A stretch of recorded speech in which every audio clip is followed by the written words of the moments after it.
Well, they're all from the 50s, 60s and 70s, so it's a historic layout. It's made simple in the way that my father would have made and people made at home back in those days. So it doesn't pretend to be anything fancy, it's just a simple railway to entertain a young boy.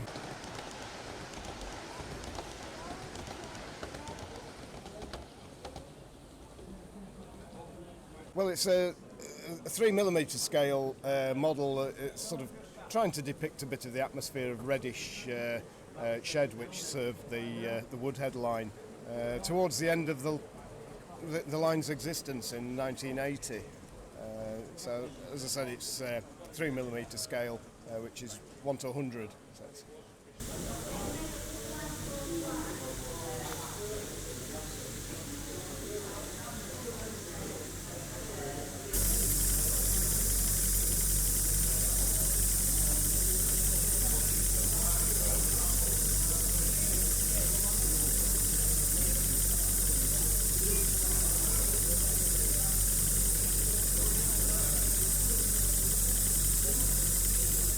It's people's ambitions, fun, expertise,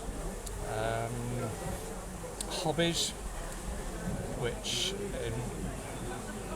comes together, anything from planning layouts, to making the layouts, to wiring them, to making the engines, the rolling stock, to buying them, to running them, to timetables, making the sceneries. There's so many things that come together on the model railway, and that's the brilliant thing, because they all come together, you get a fantastic whole package. Por